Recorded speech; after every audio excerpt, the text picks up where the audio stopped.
반갑습니다. 한 주간 여러분 승리하셨습니까? 네. 오늘 요한복음 3장 16절에서 17절까지의 말씀을 가지고 왜 하나님의 하나뿐인 아들 예수 그리스도를 우리를 위해서 이 땅에 보내주셨는지를 함께 생각해보는 시간을 좀 가지고 싶습니다. 여러분, 사람을 죽이는 살인죄 중에서도 사람을 가장 잔인하게 죽이는 살인이 있습니다. 그게 무슨 살인이냐면 치정에 의한 살인이라고 합니다. 치정에 의한 살인. 여러분, 치정에 의한 살인이 뭔지 아세요? 모르세요? 치정에 의한 살인? 치정에 의한 살인이 무슨 뜻이냐면 쉽게 말해서 사랑하는 부부 관계에서나 또한 애인 관계에서 일어나는 살인을 치정에 의한 살인이라고 쉽게 생각하면 될 것 같습니다. 서로 굉장히 사랑하는 사이였어요. 둘이 굉장히 사랑하는 사이였는데 한쪽이 바람을 피거나 심각하게 배신을 하는 경우에 이 감정 충동을 억제하지 못해서 일어나는 그러한 살인을 치정에 의한 살인이라고 하는데, 이 살인이 굉장히 이 사건의 행태가 굉장히 잔인하게 사람을 죽이는 경우가 많이 있습니다. 제가 한 10여 년 전쯤에 가까이 지내던 어떤 자매님이, 그 자매님이 이제 저보다 누나였거든요. 그렇다고 해서 뭐 한 50대 정도라고 생각하시면 되고, 10여 년 전쯤에 가까이 지내던 자매님이 그 당시 이제 누나였는데 간호사 실습을 하고 있었습니다. 안산에 고려대병원이라는 병원이 있거든요. 그 고려대병원에서 간호사 실습을 하고 있었어요. 근데 어느 날 저한테 연락이 와서 그런 얘기를 하는 거예요. 오늘 응급실에서 근무를 하는데 어떤 여자애가 굉장히 위급한 상황으로 실려왔다. 출혈이 굉장히 많았고 굉장히 위독한 상황에서 실려왔는데, 이 여자애한테 무슨 일이 있었냐면 이 여자애가 남자친구가 있었어요. 남자친구랑 이 여자애가 싸운 거예요. 무슨 이유에서 했는지 모르겠지만 굉장히 심하게 싸운 것 같아요. 그러니까 이 여자애가 굉장히 감정이 상하고 기분이 상해서 남자애한테 얘기를 한 거예요. 우리 헤어지자고. 그러니까 이 남자애가 어떤 선택을 했냐면 갑자기 어디서 칼을 가지고 오더니 여자의 목을 찔렀어요. 여자의 목을 푹 찌르고 자기가 칼을 찔러서 자기는 자살하고, 여자애는 죽지 않았는데 과다 출혈을 막 일으키면서 응급실에 실려왔다는 거예요. 그때 굉장히 위독했답니다. 그 여자애가 살았는지 죽었는지는 모르겠지만 그 일을 보고서 그 자매님이, 그 누나가 그런 얘기한 거, 사람이라는 게 참 너무 무섭더라. 저는 여러분 그 일을 들으면서 뭐 10년 전이지만 아직도 기억날 정도로 굉장히 심각한 그런 사건이었죠. 그 사건을 들으면서 무슨 생각을 했냐면, 사랑이라는 것은 이렇게 한 인격에 눈을 멀어버리게 하는구나. 한 사람이 정상적인 판단을 하지 못하게 하고 사랑이라는 것에 빠지게 되면 어떠한 정상적인 판단, 정상적인 선택을 못하는 경우가 많이 있겠구나 하는 생각을 해보았습니다. 여러분 그렇잖아요. 여러분 사랑에 다들 빠져보셨어요? 가슴 아픈 일이네요 참. 네, 사랑에 빠져보셨어요? 여러분 한참 청년의 때이기 때문에 두근거리는 가슴 주체하지 못할 거 아닙니까? 사랑에 빠지게 되면 어떻게 됩니까? 내가 내 눈앞에 종이가 있고 내 손에 펜이 있는데 엉하게 무심코 그린 동그라미가 그놈의 얼굴이 돼 있어요. 그렇죠? 정말 짝사랑하고 심장이 막 두근두근거리고 막 보기만 해도 땀이 뻘뻘뻘 나고 막 침이 막 못 삼키는데, 침도 못 삼킬 정도로 그 사람 너무 좋아하는데 두근거리는 가슴으로 그 사람한테 사랑 고백을 했어요. 그런데 그 사람이 그 사랑을 받아준 거예요. 와, 이거 기분 날라가죠. 그때 얼마나 기분 좋아요. 그 사람 받아들여졌을 때. 그 사람이랑 이제 연애를 시작합니다. 뭐 여러분 하루 종일 같이 있어요. 연애를 시작하면 그렇게 보고도 질리지도 않나 봐요. 여러분 다 기억하실 거 아니에요? 여러분 그런 날이 여러분들이 축복합니다. 그때 막 하루 종일 같이 있어도 막 시간이 어떻게 가는지 몰라요. 그래도 어둑어둑한 밤이 돼서 대개 이제 헤어질 때쯤 되면 남자가 여자를 집에다가 데려다 주잖아요. 그렇죠? 저도 연애할 때 그랬어요. 여자가 있는 집에 데려다 줘요. 그리고 집 앞에, 집문 앞에, 대문 앞에 서서, 그래요 남자가 먼저 들어가. 그러면은 여자애가 아니야 자기 먼저 들어가 뭐 이러잖아요. 그럼 아니요 뭐 그러면서 계속 그래요. 그러다가 여러분 시간이 지나면 여자가 이렇게 얘기해요. 자기야 내가 자기 버스 타는 데까지 바래다 줄게. 그러면서 같이 이제 버스 타는 데까지 갑니다. 버스가 와요. 아, 나 저 버스 싫어. 나 저거는 아닌 것 같아. 여러분 다 똑같은 버스인데 그 버스는 싫어요. 그리고 버스가 지나갑니다. 그러다가 또 오랜 시간이 지나다가 그 남자애가 그래요. 자기야 이 골목 들어가는데 보니까 너무 위험해. 자기가 뭐 납치될 수도 있고 무슨 일 당할 수도 있으니까 내가 자기 집 앞에다가 데려다 줄게. 집 앞에까지 갑니다. 그 앞에서도 또 뭐 가라 마라 하다가 시간이, 여러분 대학생 되면은 돈이 없잖아요. 돈이 없으면 택시도 못 타요. 그러면 버스 막차 시간을 기억하고 있단 말이에요. 여자친구 집 근처에 버스 정류장. 시간이 다 돼서 보니까 버스가 막차 올 때가 다 됐어요. 그러면 이제 자기가 나 버스 마지막 차 타야 돼, 들어가야 돼 하고 막 여자친구 집에다가 들여보내주고 막 달려가기 시작합니다. 그러면서 뭐예요? 주머니에서 핸드폰을 막 꺼내요. 꺼내면서 전화해요. 잘 들어갔어. 뭘 잘 들어가요? 대문 앞에서 들어가는데. 네? 뭐 하는 짓이에요, 그게. 그러면서 이제 막, 자기 걱정돼서 전화해서 뭘 걱정해? 그 대문 앞에서 집 바로 들어가는 건데. 들어가서도 버스에서도 1시간 동안 통화를 하고 집에 도착합니다. 그러면 여자가 얘기해요. 자기야, 집에 잘 들어갔어? 방문 잘 열었어? 방문은 뭘 잘 열었냐고 물어보고. 그런 식으로 하루 종일 전화하고, 집에 들어가서도 1시간 동안 전화한 다음에 끊을 때쯤에 그래요. 자기야, 오늘 얘기 못한 건 내일 만나서 또 얘기. 그렇게 얘기할 게 많아요. 그러고 나서 그 다음날 또 만나가지고 또 하루 종일 그렇게 하다가 전화 1-2시간 하다고. 여러분, 이 모든 비정상적인 행동을 설명할 수 있는 단어는 딱 한 가지예요. 사랑이에요, 사랑. 사랑하면은, 사랑이라는 것은 비상식적인 겁니다. 사랑이라는 것은 비이성적인 거예요. 여러분, 그게 사랑이라는 거예요, 사랑. 여러분, 사랑하는 대상 앞에서는요, 특징이 있는데, 판단력이 흐려집니다. 사랑하는 대상 앞에서는 심지어 아까 얘기했지만 극단적인 선택까지도 서슴지 않고 하게 되는 경우가 많이 있습니다.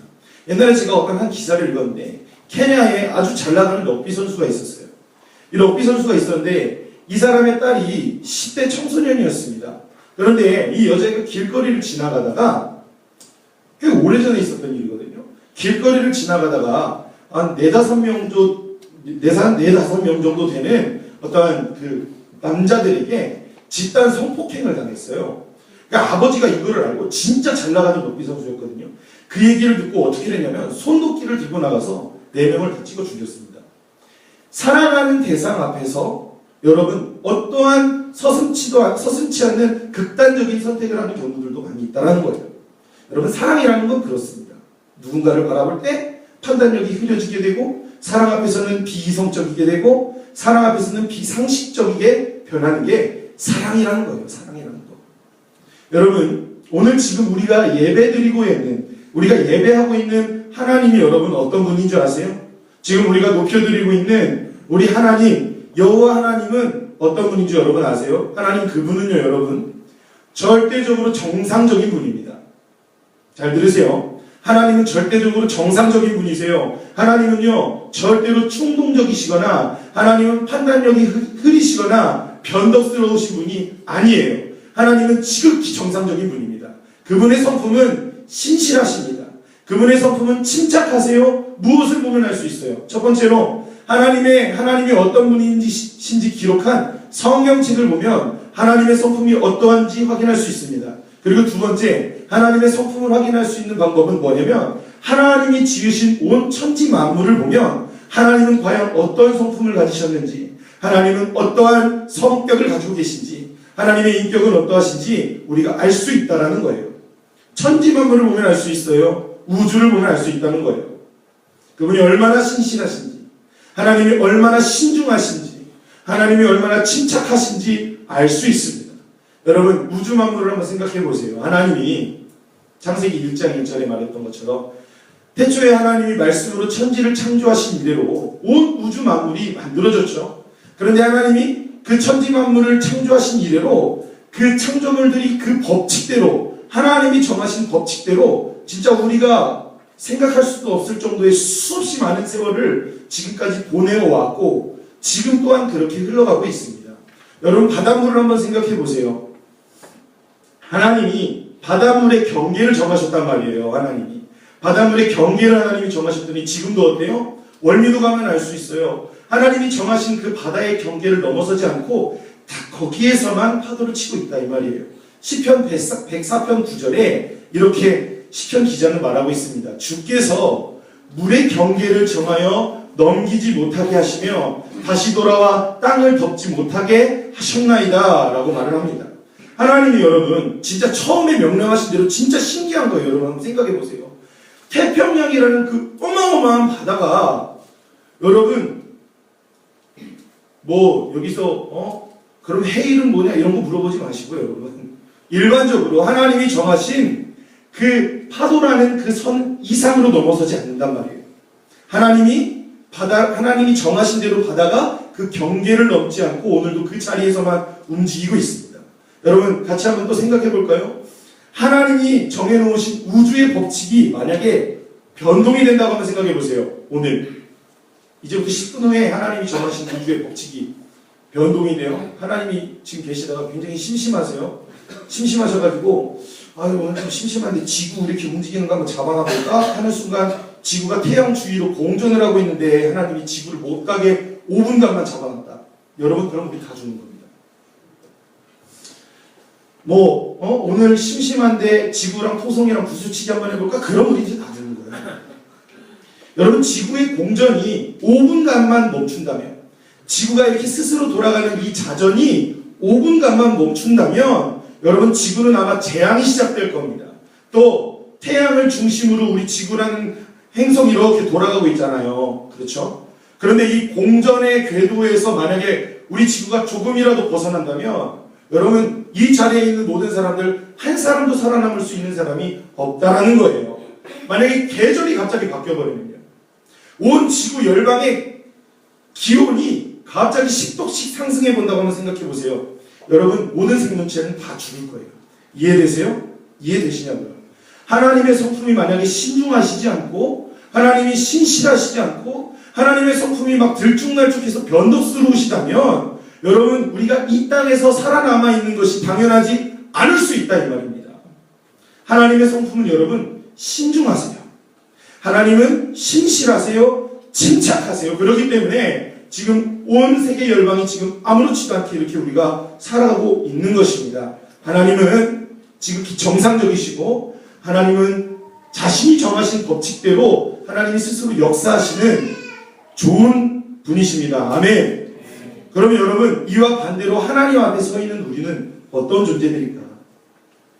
하나님 앞에 서 있는 우리는 어떤 존재들일까요? 이거는 우리 정상적인 존재일까요?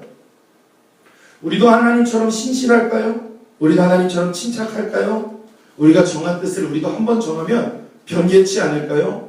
우리가 어떤 존재들인가는 창세기를 보면 알 수 있습니다. 여러분 창세기를 보면은요 하나님이 처음 천지를 창조하시면서 사람도 같이 창조하셨어요. 그렇죠? 흙으로 우리의 형상을 만드셨고 하나님이 직접 우리의 코에 하나님의 생기를 불어넣으셔서 여러분 인간이라는 존재가 우리라는 존재가 창조될 수 있었다라는 거예요. 그런데 하나님이 처음 지으신 그 처음 우리의 인간은 하나님 보시기 굉장히 나이스했습니다. 하나님이 보시기 굉장히 퍼펙트했고 하나님 보시기 너무너무 보기 좋았다라고 성경이 말하고 있어요. 여러분 제가 한 가지 질문 드릴게요. 에덴 동산에서 아담과 하와가 하나님의 얼굴을 볼 수 있었을까요? 없었을까요? 있었어요? 에덴 동산에서 아담과 하와가 하나님의 얼굴을 보고 하나님과 대화를 할 수 있었을까요? 없었을까요? 있었어요. 입과 업의 발음을 뭉개시면서 썼어요만 크게 하시면 돼요. 하나님이 여러분 아담과 하와는 에덴 동산에서 하나님과 함께 거닐면서 다닐 수도 있었고 대화할 수 있었습니다. 왜냐하면 창세기에 하나님이 에덴 동산에서 거닐며 다니셨다라는 표현이 있어요. 그러니까 하나님 보시기에 정말 최고의 존재들이었단 말이에요. 우리가 여러분 지금 이렇게 생긴 우리가 하나님 보시기에 처음 지음받았을 때 최고였단 말이에요. 에덴 동산에서 하나님이랑 만나서 대화도 할 수 있었고 하나님이랑 같이 거닐면서 산책도 할 수 있었고 하나님이랑 함께 할 수 있었단 말이에요. 그것이 쉽게 말하면 하나님과 사랑으로 연합된 존재였어요. 하나님을 사랑하고 하나님의 뜻을 알고 하나님을 신뢰하고 하나님을 의존하고 사는 전적으로 사랑으로 연합된 우리가 처음 지음받았을 때 그런 존재였다라는 거예요. 사랑하는 존재였어요. 그런데 여러분 어떻게 됐습니까? 사단의 꼬임에 넘어간 하와가 선악과를 먹어버립니다. 선악과. 여러분 여기서 우리가 좀 한 가지 생각해 볼 필요가 있습니다. 뭐에 대해서 생각해 봐야 되냐면 이 사단이라는 존재를 한번 생각해 봐야 돼요. 여러분 이 사단이라는 존재는요 우리가 생각하는 거랑 진짜 좀 많이 다릅니다. 사단은 절대로 우리한테 사단처럼 나타나지 않아요.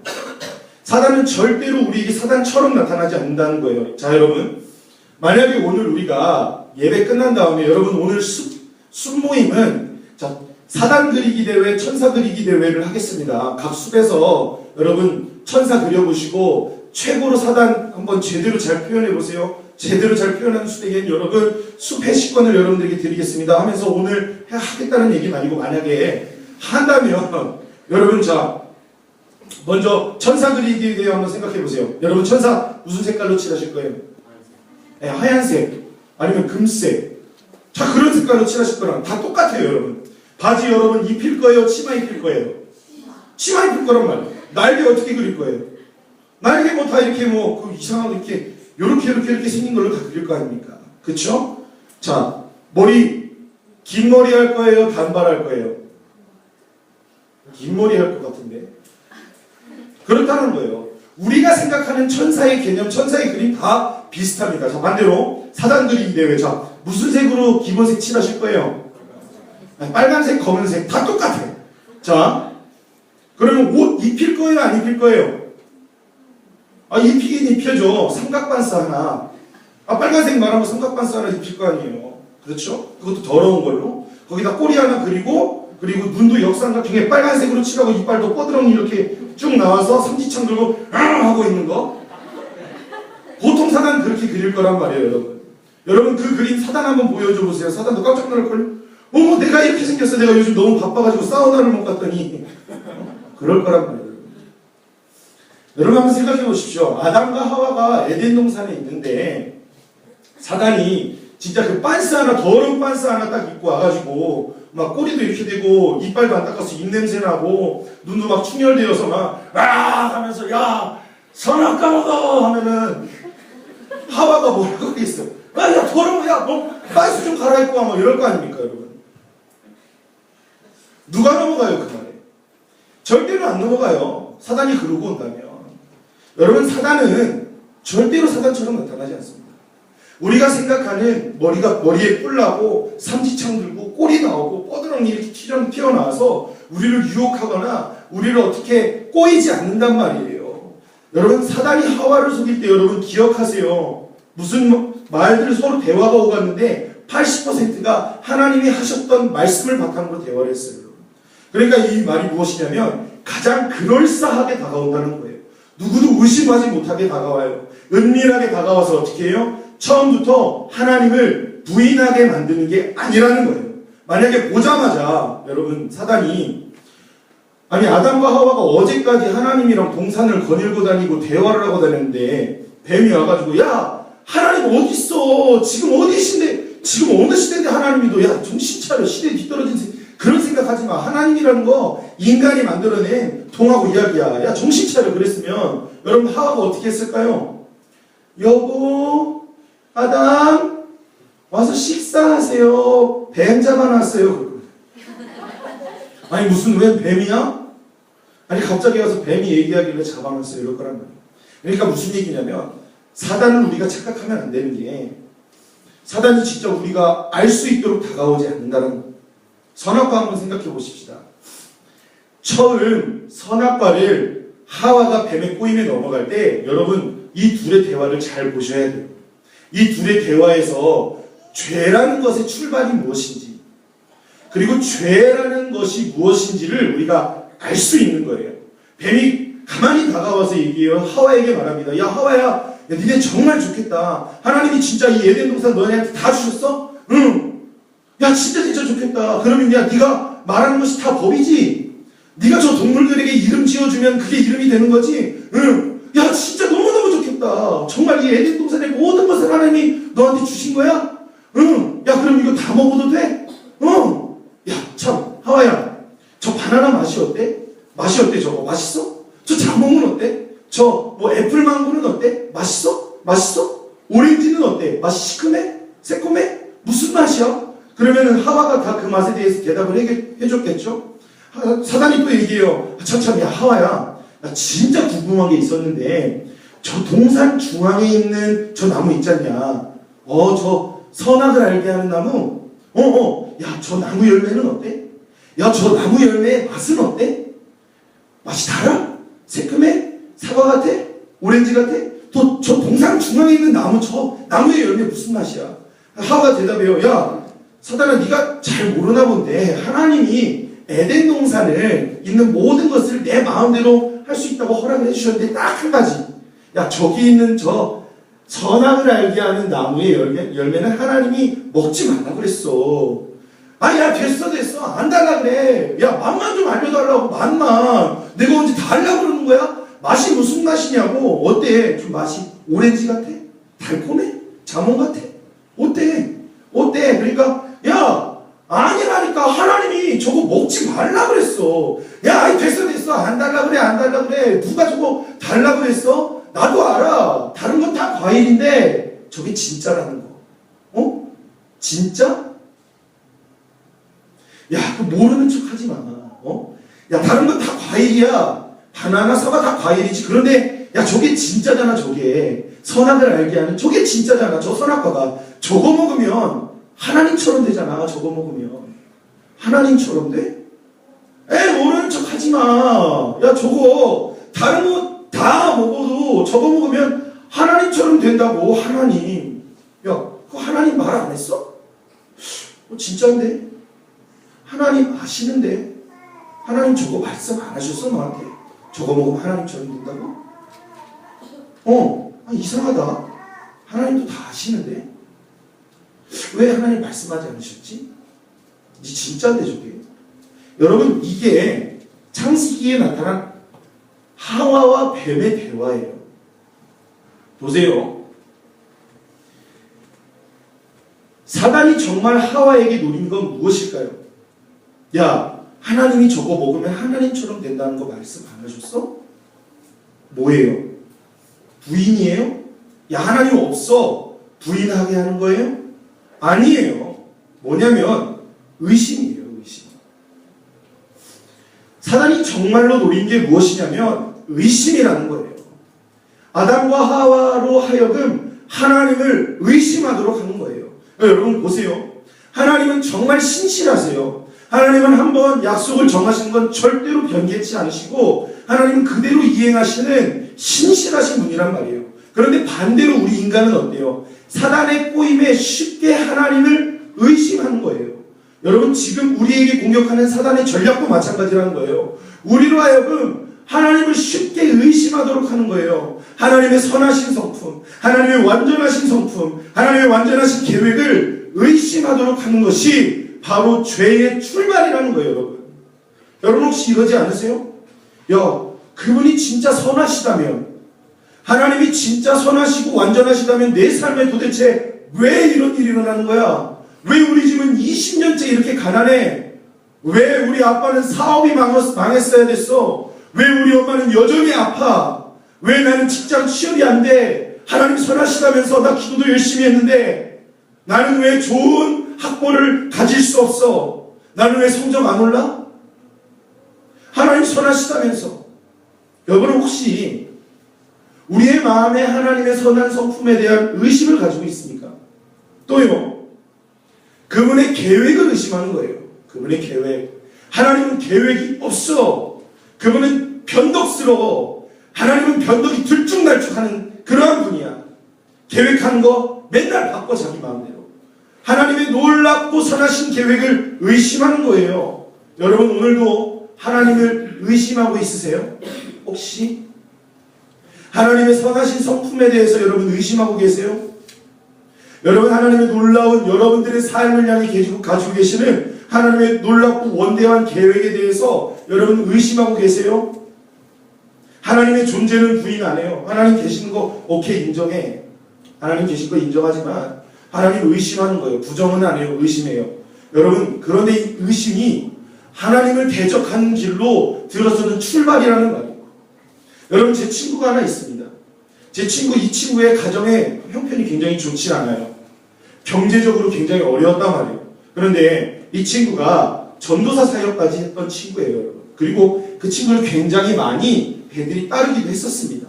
그런데 이 친구가 주의 종의 길을 간다고 걸어가면서 계속적으로 삶에 좋지 않은 상황들이 계속적으로 펼쳐지니까 이 친구의 마음에 의심이 들어가기 시작한 거예요. 의심이. 그래서 결국에는 어떻게 되냐면 하나님을 떠났어요. 하나님을 부인하고 하나님을 떠났단 말이에요. 언젠가 그 친구를 만났는데 이런 얘기를 했어요. 야, 하나님 살아계셔. 너 그거 알지 않냐? 너 하나님 분명하고 생생하게 살아계신 거 알지 않냐? 네가 하나님 앞에 기도를 했던 날들이 얼마나 많은데, 네가 그 하나님 앞에 눈물을 뿌리면서 울부짖었던 그 산에서 울었던 시간들이 얼마나 많은데 너 하나님 살아계신 거 알잖아. 살아계신 하나님께 돌아봐야지.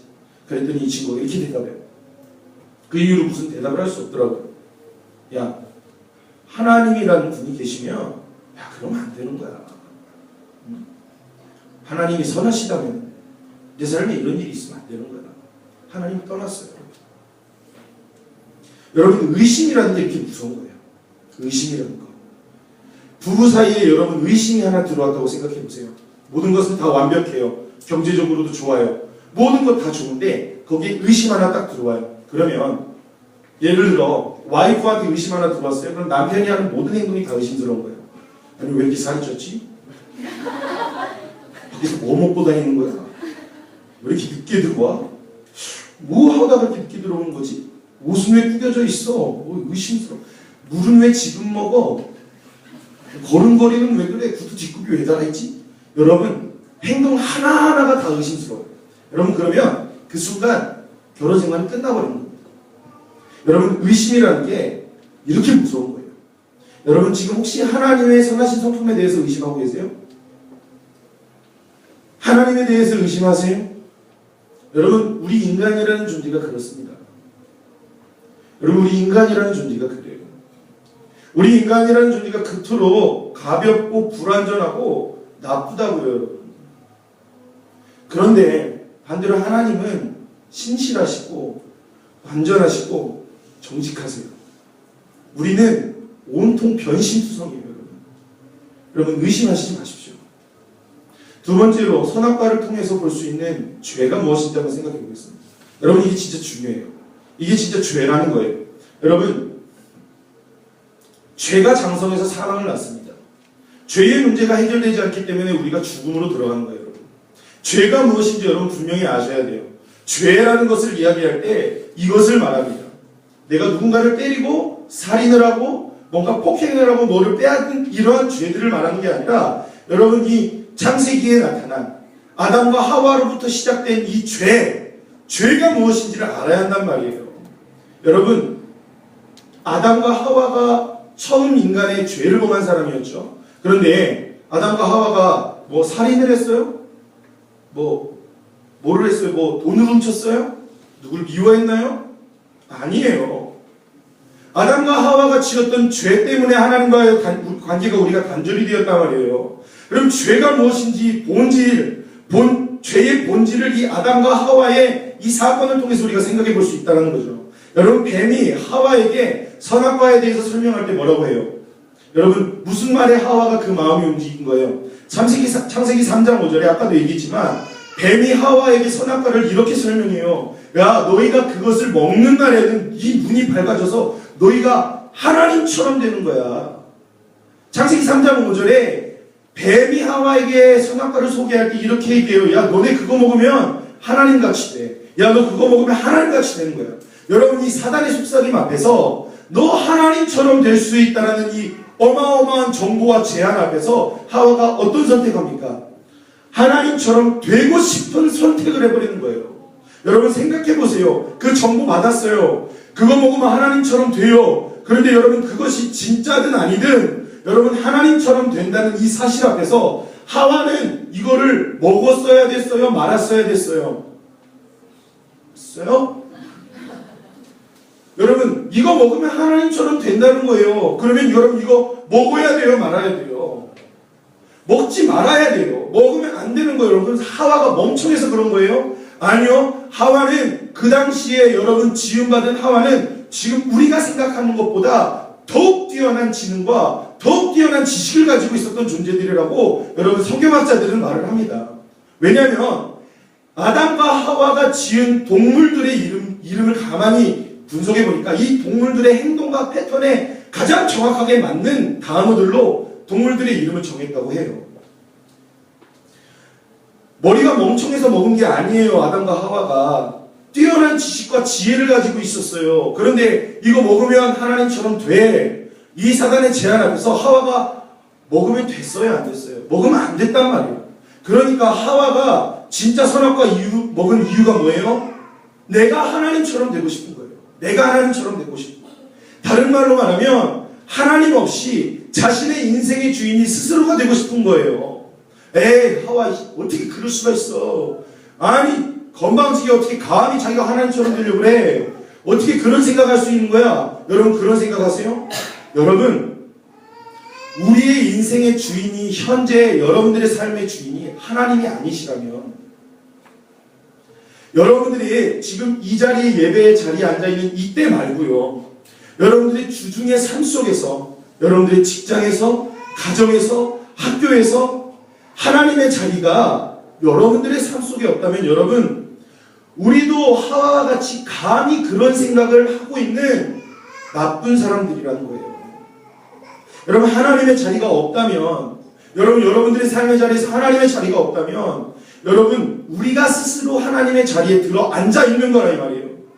여러분 하나님의 자리에 내가 들어가 앉아 있는 것, 내가 하나님 되는 것, 그게 바로 죄의 본질이라 말이에요. 하나님 없이 살아갈 수 있는 것, 하나님 없이 마음대로 살아가는 것, 하나님의 시선, 하나님의 표정, 하나님의 감정, 하나님의 계획 이런 건 나의 삶에 전혀 상관없어요. 여러분 삶의 자리에 들어가서 여러분들이 정말 원하고 여러분들이 하고 싶은 대로 행하면서 살아가는 것, 여러분 이것이 하와가 지은 죄의 본질이라 이 말이에요. 어떻게 선악과 까먹을 수 있어? 아니요, 지금 우리가 그렇게 선악과 까먹고 살아가고 있는 거예요. 여러분. 하나님 없이 살아가고 있다. 이게 죄의 본질이란 말이에요.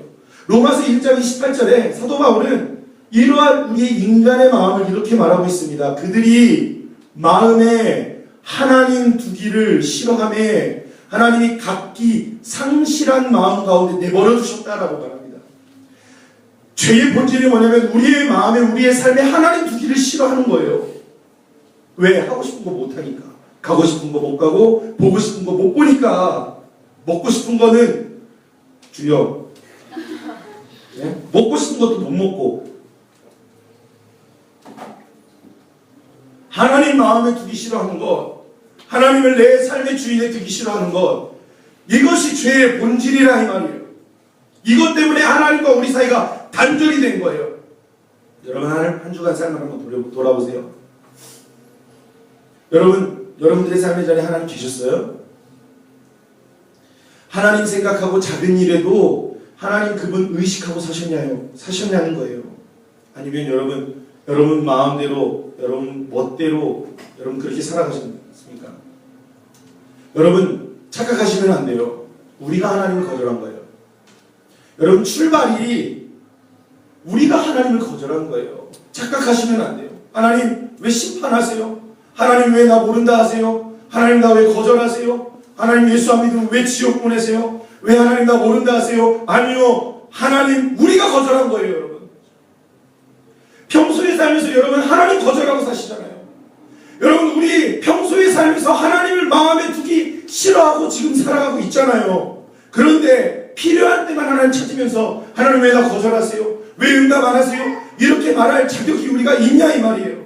없어요. 없다는 거예요. 에덴 동산에서 아담과 하와가 선악과 따먹으면서 하나님 거절했습니다. 하나님 거절한 거예요. 하나님 없이 살겠다 결정한 거예요. 본인들이 거절해서 어떻게 됐어요? 그 완전한 하나님과의 사랑의 관계, 하나님이랑 대화할 수 있고 하나님 너무 사랑해서 막 그 에덴 동산에서 하나님과 함께 막 거닐며 다니고 대화하고 막 그랬던 이 완전한 사랑의 관계가 단절되어 버렸어요. 끊어져 버린 거예요. 완전히 끊어져 버렸어요. 여러분, 생명은 하나님 안에 있습니다. 여러분, 생명이라는 것은 오직 하나님 안에 있어요. 그런데 우리의 뿌리가 에덴 동산에서는 그 생명의 근원이신 하나님께 뿌리가 박혀 있었는데 우리가 하나님을 거절하면서 우리가 그 생명으로부터 뿌리가 뽑혀버린 거예요, 여러분. 그래서 뭐가 찾아왔냐면 사망이라는 게 우리의 삶에 찾아온 거예요. 죽음이라는 것이 우리의 삶에 찾아온 거예요. 그리고 또요, 하나님과의 단절의 의미는 우리에게 죽음만 찾아온 것이 아니라 하나님과 우리가 원수가 되어버린 겁니다. 하나님과 우리 사이가 원수가 된 거예요, 여러분. 그냥 하나님이랑 이렇게 단절이 되면서 서먹한 사이가 된가?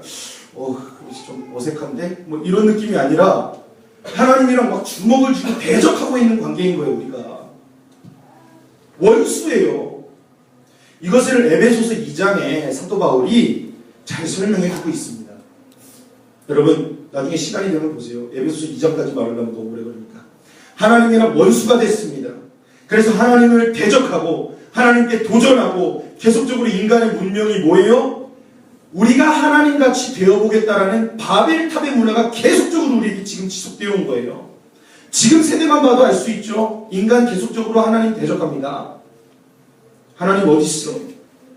야, 하나님 어디 있어? 내가 하나님이야. 여러분, 이게 우리의 현실이란 말이에요.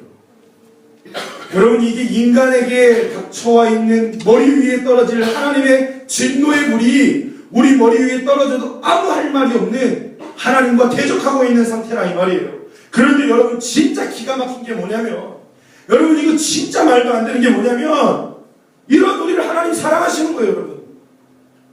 하나님 대적하고 하나님 모른다 그러고 하나님께 손가락질하고 하나님 없이 살겠다 하는 우리를 하나님이 사랑하시는 거예요. 여러분, 이거 진짜 말이 안 되는 거예요. 그래서 구약에 보면 하나님이 선지자들을 계속 보내십니다. 여러분, 선지자들을 보낸 구약의 내용을 여러분 간단하게 간추리면 뭐냐면, 하나님 없이 막 하나님을 대적하면서 살아가려고 하는 이 이스라엘 백성들에게 하나님이 계속 선지자들을 보내는 거예요. 야, 너 그렇게 살면 안 돼. 야, 나 떠나서 이방 우상을 섬기는 이방 족속들에게, 우상 숭배하는 이방 족속들에게 통혼하고 그 사람들이랑 결혼하고 그 사람들이랑 살면 안 돼. 너 나만 바라봐야 돼. 너 내 거야. 너 나만 봐. 내게로 돌아와. 선지자들을 통해서 계속적으로 하나님 부탁하시고 선지자들을 통해서 이스라엘에게 계속 매달리시는 거예요. 이게 구약에 나오는 하나님의 말씀이에요. 여러분, 입장이 바뀌어도 이렇게 바뀔 수 있어요. 갑과 을의 관계에서 여러분, 냉정하게 따지면 하나님이 갑이에요. 우리가 을이고요. 그런데 입장이 바뀌었어요. 이스라엘 백성들이 하나님 앞에, 하나님 나 버리시면 안 돼요. 하나님 나 정말 노린다 하시면 안 돼요. 하나님 나 심판하시면 안 돼요. 하나님 나 살려주셔야 돼요. 이렇게 하나님 앞에 간절하게 빌어도 모자랄 판에 하나님이 이렇게 얘기하는 거예요. 야, 너네 그렇게 살지 마. 야, 너네 그렇게 살지 마. 내게로 돌아와. 선지자들 끊임없이 보내서 하나님이 말씀하시고 부탁하시는데 사람들이 어떻게 합니까? 하나님의 사랑의 마음을 가지고 돌이키라고 얘기하는 선지자들을 조롱거리 만들고요. 핍박하고 때리고 옥에 가두고 죽여요. 이게 사람들이 한 행동들이에요, 여러분. 구약 성경에 나타나. 그래서 하나님이 결국에는 누구를 보낸 거예요? 자신의 하나뿐인 아들 예수 그리스도를 보낸 거예요. 마태복음에 보면 포도원 주인에 관한 비유가 나옵니다. 포도원 주인에 관한 비유가 나와요. 거기를 보면 예수님이 이 말씀을 하시는 거예요. 종들을 보내서 포도원의 소출을 받아보려고 하는데 종들을 때리고 죽이는 거예요. 그래서 하나님이 자신의 아들을 보내면 이 사람들이 인정할 것이다 라고 얘기하는데 그렇지 않죠. 하나뿐인 아들 예수 그리스도를 우리에게 보내주신 거예요. 왜요? 하나님 그렇게 무시하고 하나님 앞에 손가락질하고 하나님 대적하는 우리들이요. 그런데 우리들은 하나님 보시기에 처음 지었던 그 상태가 하나님 너무 사랑하는 그 상태. 하나님 이걸 너무 사랑하시는 거예요. 여러분, 이러한 우리들을 사랑했기 때문에 여러분, 저는 이것을 이해해 보려고 하는데 이해할 수가 없는 거예요, 여러분. 아무리 머리를 싸매고 고민을 해봐도 여러분, 이건 절대로 이해할 수 없어요. 그럴 수 없는 거예요. 하나님도 사랑 앞에서는 판단력이 흐려지시나 봐요. 하나님도 사랑 앞에서는 신중하지 못하신가 봐요. 그 완전하신 하나님이. 그 엄청나신 하나님이 사랑 앞에서는 감정을 주체하지 못해서 하나님이 극단적인 선택을 하셨나 봐요. 지난주에도 말씀드렸지만 여러분, 남자와 여자 사랑하는 사이가 싸우면, 연애하다가 싸우면 누가 더 상처받아요? 남자가 더 상처받아요? 더 사랑하는 사람들이 상처받는 거예요. 남자들, 여자들. 여러분, 나와 하나님과의 관계가 깨어지면요, 소원해지면 누가 더 상처받아요? 우리가 상처받아요? 우리가 더 힘들어요? 아니요, 착각하시면 안 돼요. 하나님이 더 상처받으시고 하나님이 더 힘드신 거예요. 왜? 사랑하는 사이에서 그 관계가 깨져버리면 더 사랑하는 사람들이 힘든 거예요. 여러분, 누가 지금 그 상처받은 하나님의 마음을 알아들이겠어요? 여러분, 누가 지금 그렇게 마음이 썩 문드러져가 있는 하나님의 심정을 알아들이겠냐는 거예요. 오늘 본문 말씀 요한복음 3장 16절에서 이렇게 말합니다. 하나님이 이 세상이라는 것은 우리라고 생각하시면 돼요. 우리를 이처럼 사랑해서 독생자 주셨다. 하나님이 우리를 이처럼 사랑하셨다. 하나님이 이처럼 사랑하셨다는 거예요. 여러분, 하나님과 우리와의 관계가 깨지니까 하나님이 그 누구보다도 정상적이시고 이성적이시고 인격적이신 그분이, 침착하시고 신중하신 그분이 비정상적인 비상식적인 행동을 하시는 거예요. 전혀 예상하지 못한 행동을 해요. 천사도 몰랐어요. 사탄도 몰랐단 말이에요. 그 누구도 예상하지 못했던 행동을 하시는 거예요. 그게 뭐예요? 예수 그리스도를 죽이는 거예요. 예수 그리스도를 죽이는 거예요. 예수 그리스도의 생명과 우리의 생명을 하나님이 맞바꾸신 거예요. 그냥 죽이시지 않았어요. 그런데 당시 가장 비참하고 세상에서 가장 고통스러운 사형 방법으로 죽이셨어요. 하나님이. 왜요? 우리 사랑했기 때문에. 여러분, 하나님은 그런 거 안 하셔도 전혀 손해볼 거 없습니다. 하나님의 영광에 조금이라도 흠이 가지 않아요. 하나님이 그런 거 하실 이유와 필요가 없어요. 그런데 그렇게 하신 이유 단 한 가지예요. 여러분, 사랑이라는 게 그토록 누군가를 극단적 선택을 하게 만드는 겁니다. 여러분, 예수님 십자가에 달려 돌아가실 때 예수님의 생명이 있습니다. 십자가에 매달리신 예수님의 생명에 하나님이 우리 모든 사람들의, 여러분 각자의 모든 생명, 여러분 우리의 생명과 죄가 결부되어서 우리 태어나는 거예요. 그래서 우리가 아무리 착한 일 많이 해도, 우리가 밖에 나가서 어려운 아저씨들 많이 도와주고 자원봉사 많이 해도 절대로 우리 구원받지 못해요. 죄는 우리와 생명과 결부되어서 나온 거예요. 그렇기 때문에 이 죄 문제가 해결받으려면 우리 생명이 죽어야 한단 말이에요. 여러분, 예수님 십자가에 달려 돌아가실 때 하나님이 어떻게 하셨냐면 2000년 뒤에 태어날 우리의 모든 생명들까지도 다 거두어서 하나님이 다 이렇게 뭉쳐가지고 예수님 몸에다가 집어넣으신 거예요. 예수님 생명에다 집어넣으셨어요. 그래서 예수님이 그 생명 다 지시고 십자가에 달려 죽으실 때 우리의 모든 죄된 생명도 죽었단 말이에요. 여러분, 가상칠언이라고 하죠. 예수님 십자가에 달리셨을 때 올라가셨던 7마디의 이야기가 있습니다. 그 중에 하나가 뭐예요? 하나님 어찌해서 나를 버리십니까? 하나님이 예수님 버리신 거예요? 하나님이 하나뿐인 아들 독생자 예수 그리스도를 내가 너 지겨워. 야, 내가 그렇게 오랫동안 너 아들로 삼았는데 나 너 지겨워. 너 보기도 싫어. 그래서 예수님 버리신 거예요? 아니란 말이에요. 예수님 생명 안에 들어있는 하나님이 그토록 보기 싫은 그 모든 죄들, 예수님 십자가에 달리셨을 때 그거 보지 않으셨을까요? 하나님이 자신의 몸에 죄 붙이고 있는 자신의 그 모습 보기 싫어서 하나님 그게 돌리시는 거. 하나님, 예수님이 그 말씀하시지 않았을까요? 하나님 왜 그러십니까? 원래 우리가 그렇게 죽어야 되는 거예요. 예수님 십자가 믿으라, 이게 무슨 얘기예요? 예수님이 나 위에 내 모든 생명 지고 내가 치러야 할 모든 죄의 값을 지시고 십자가에서 죽음으로 그 모든 죄의 값을 갚으셨다는 걸 믿는 거예요. 여러분, 그분이 그 생명에 담아서 십자가에 달려서 우리의 모든 죄된 생명을 가지고 죽으셨을 때 여러분, 우리도 죽었어요. 그리고 그분이 무덤에 장사되셨을 때 나도 그 무덤 가운데 들어가서 장사되어 있었던 거예요. 내 생명. 예수님 몸 안에 있었기 때문에.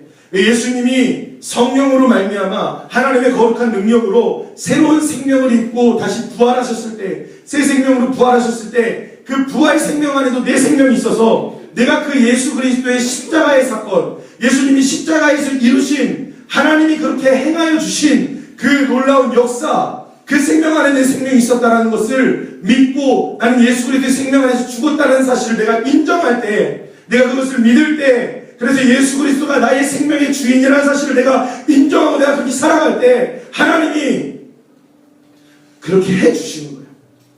여러분, 왜 그렇게 판타지 같은 얘기가 어딨어? 아니, 하나님 그렇게 하셨어요. 하나님이 여겨주시는 거예요. 그렇게 죄 없는 존재로 여겨주시는 거예요.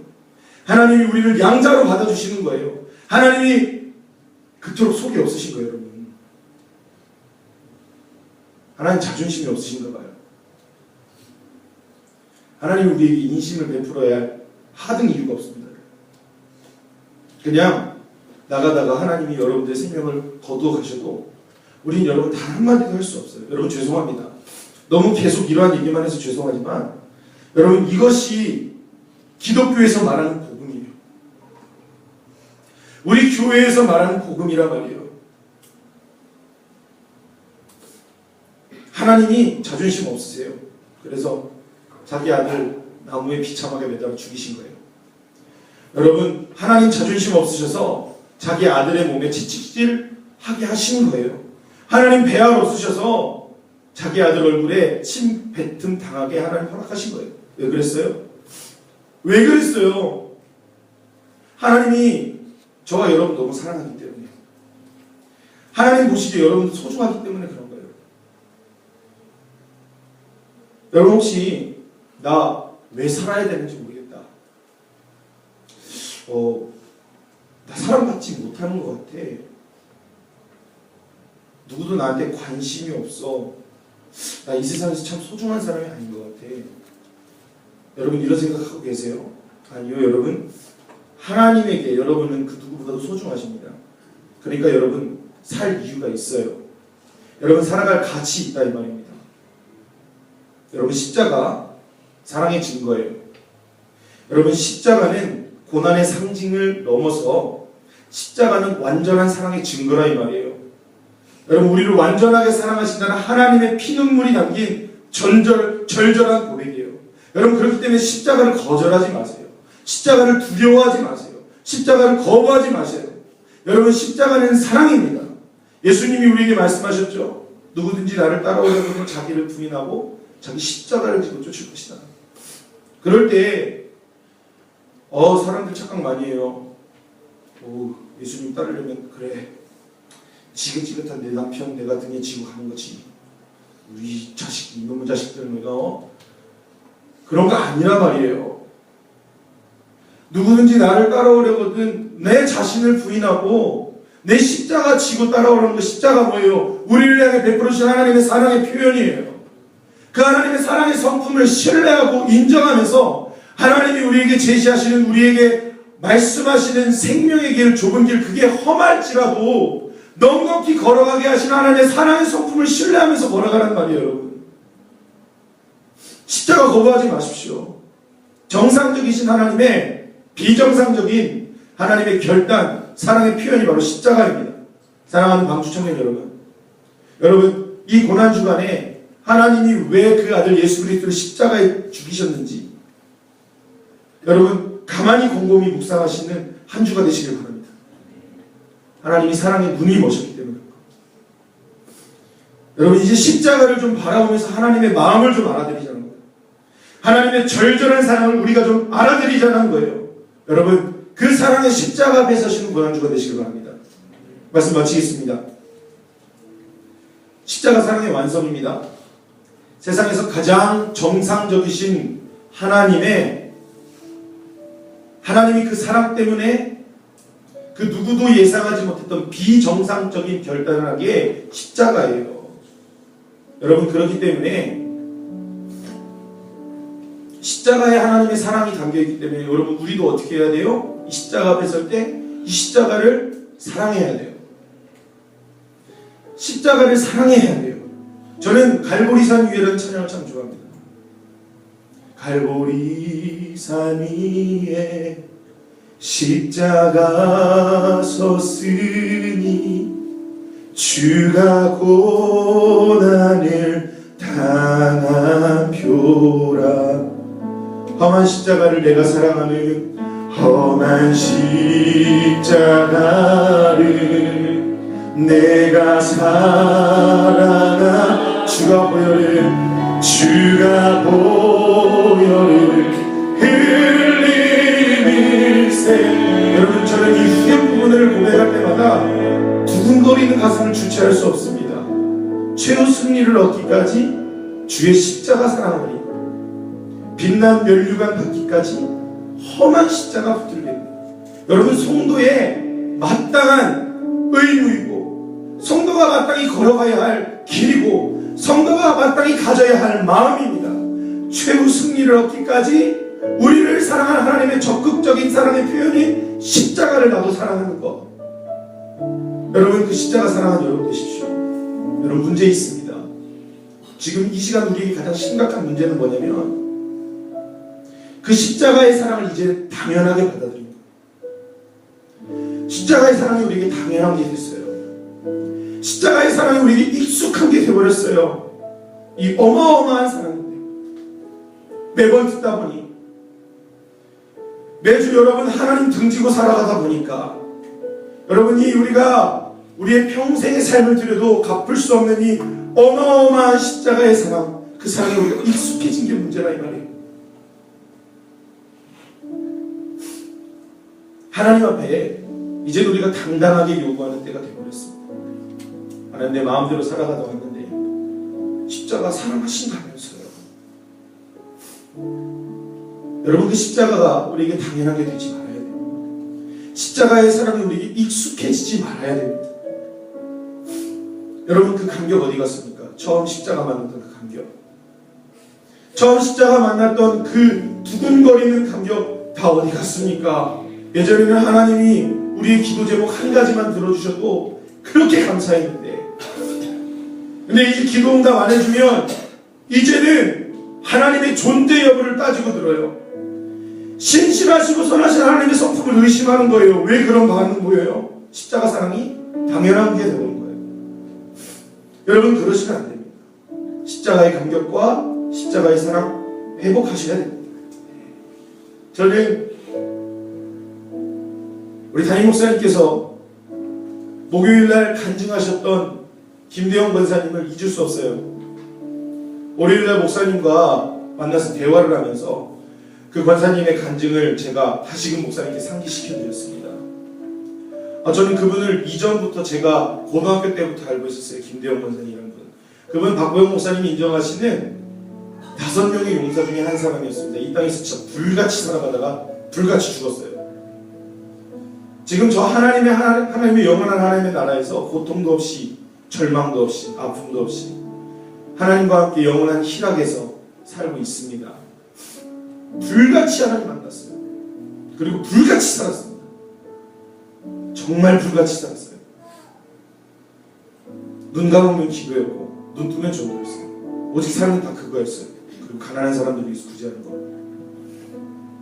마가의 다락방에서 간증을 시켰습니다. 박광 목사님께서 목요철야 저녁에. 여러분, 마가의 다락방 목요철야 간증하는 거 쉬운 거 아니에요. 누구도 간증 안 시키세요. 목사님 간증시키는 건 거의 2가지예요. 말기암 환자, 거의 한 가지죠. 이제 죽음 앞에 서 있는 사람, 그런 사람들 간증 세운다 이 말이에요. 김대영 권사님 그때 마가의 다락방 서셔서 간증하실 때 그렇게 불같이 살아가는 사람이 무슨 얘기 하시냐면, 그때 선한목자교회라는 교회의 경비에 일을 하고 있었습니다. 경비를. 근데 이분이 얼마 전에 꿈을 꿨대요. 그 간증하기 전에.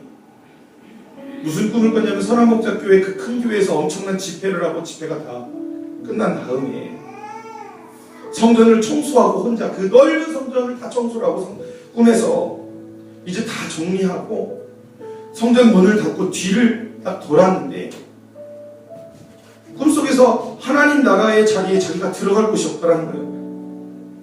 하나님 나라가 있는데 자기가 갈 자리가 없더래요. 그래서 꿈에서 물어봤더니 예수님, 제가 예수님 만난 이후로 어떻게 살았는지 주님이 아실 텐데 왜 제가 하나님 나라에 들어갈 자리가 없습니까?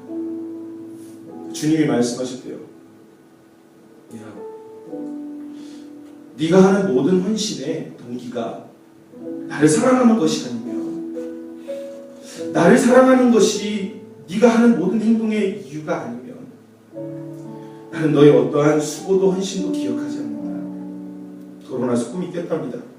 얼마 후에 배가 너무 아파서 대형 병원에 가서 진찰을 받았대요.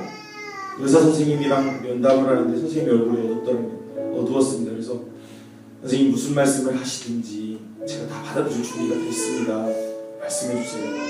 그랬더니 그 의사 선생님이 그 어두운 얼굴로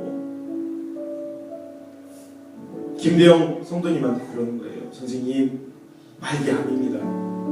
대장암 말기예요. 뭐 어떻게 더 이상 병원에서 손 쓸 방법이 없습니다.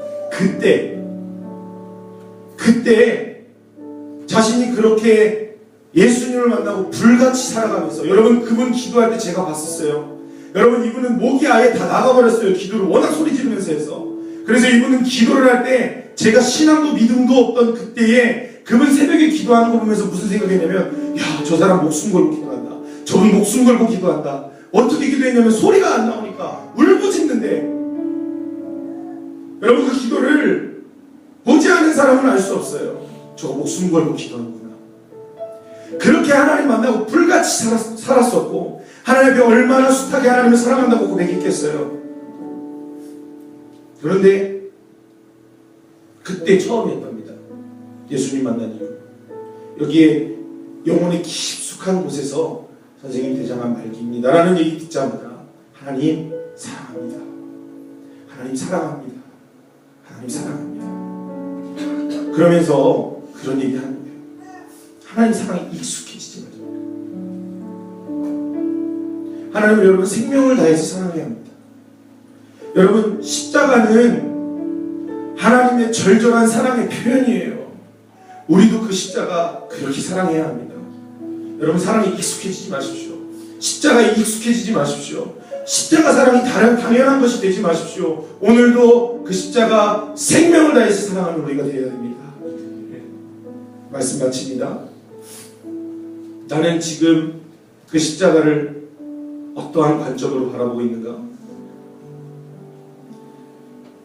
나는 그 십자가를 지금 사랑하고 있는가? 우리가 좀 돌아보며, 여러분 이 고난주간 한 주간을, 여러분 이 한 주간만큼은 제발 우리 삶의 자리에서 하나님 사랑함으로 승리하십시다. 여러분 그 십자가 든든히 붙들고 이 세상에 넘어지지 말고, 우리 예수 그리스도의 십자가를 좀 한 주간 생명을 다해서 사랑해보는 우리 고난주간 한 주간의 시간이 되었으면 좋겠습니다. 우리 시간에 갈보리산 위에 우리가 좀 찬양하고 우리 하나님 앞에 나가고 싶습니다. 최후 승리를 얻기까지 하나님, 내가 주의 십자가를 사랑하고 싶습니다. 빛난 면류관 받기까지 그 험한 십자가 놓치지 않고 붙들고 싶습니다. 우리 시간을 결단하며 찬양하겠습니다. 갈보리산 위에 십자가 섰으니 주가 고난을 당하노라. 험한 십자가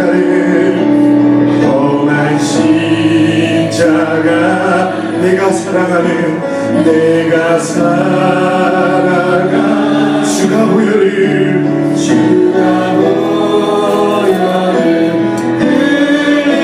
흘리는 새 최후 승리를 얻기까지, 최후 승리를 얻기까지 주의 십자가 사랑하니, 주의 십자가 사랑하니,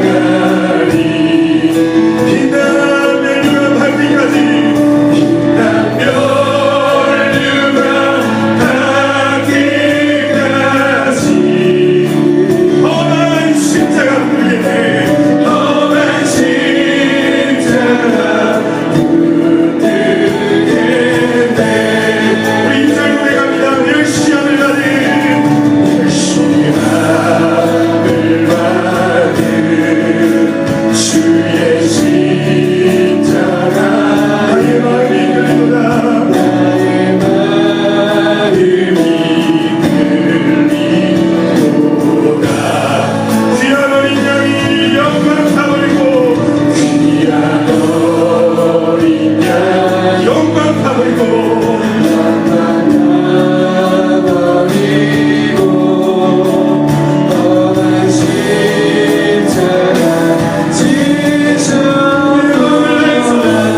높이 서 있는 그 십자가를 바라보십시다.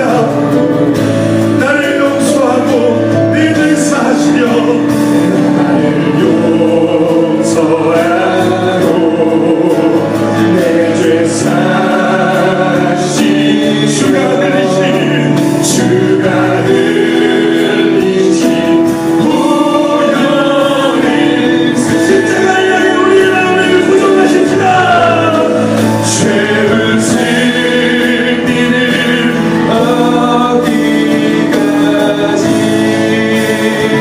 주의 십자가 사랑하니 주의 시간 하나님의 마음을 움직여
주십시오. 여러분 지금까지 여러분의 삶의 자리가 어땠든 상관없어요.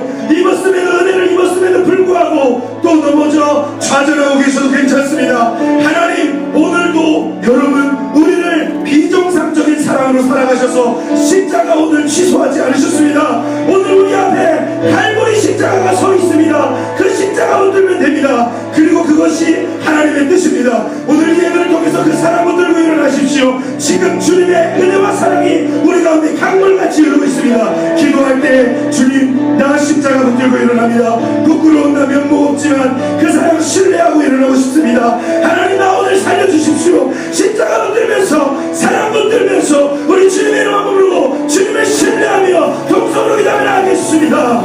주여 주님의 시간 예수 그리스도의 십자가의 은혜와 사랑이 강물같이 우리 가운데 흐르고 있음을 믿습니다. 주여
기도할 때 주님, 나 주님의 십자가를 끝까지 사랑하고 싶습니다.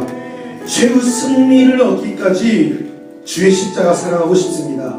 십자가를 향한 사랑이 익숙해진 내 가슴에 다시 한번 하나님 역사하여 주십시오. 하나님, 그 사랑이 익숙해진 내 마음이 되지 않게 하시고, 하나님 오늘 이 시간 우리가 기도하며 나아갈 때 그 십자가를 향한 사랑이 내 안에 불같이 다시 한번 타오르게 하여 주십시오. 하나님, 식어진 가슴에 이 시간 성령님 오셔서 성령님 불을 내려 주십시오.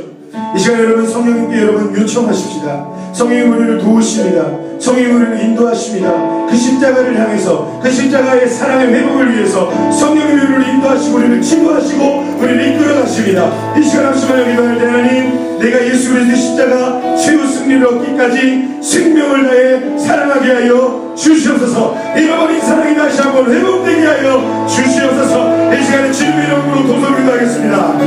주여,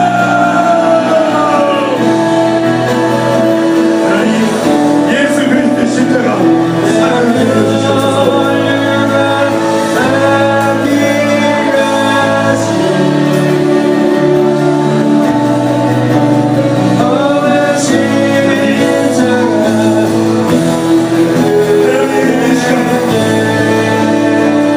잃어버린 사랑이 다 회복되게 하여 주셔서 하나님 사랑과 열정이 하나님의 열애 가운데 회복되게 하여 주셔서 성령님 생명의 역사를 우리 가운데 이루어 주셔서 성령님 생명의 역사를 우리 가운데 이루어 주시옵소서. 할렐루야. 주의 성령님 임재하시옵소서. 사랑이 씌어진 가슴에 거룩한 사랑이 회복될 지어다.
또 다른 무거운 짐을 올려놓고 싶지 않습니다.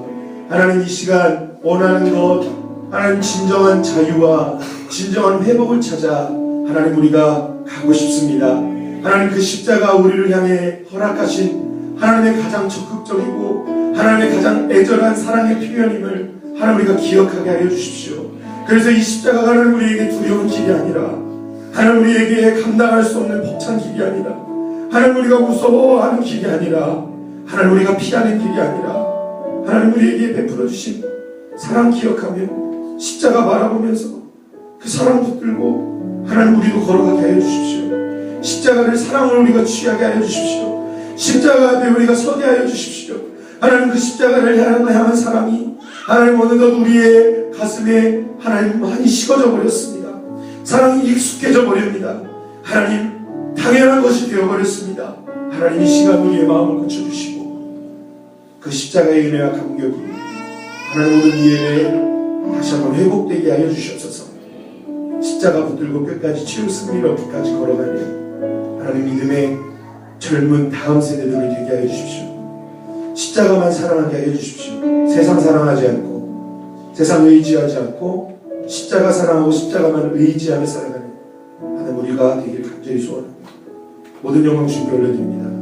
감사드리며 살아계신 주 예수 그리스도의 이름으로 기도했습니다. 아멘. 우리에게 십자가의 은혜와 사랑을 베풀어 주신 우리 하나님 앞에 큰 박수로 영광 돌리겠습니다. 할렐루야.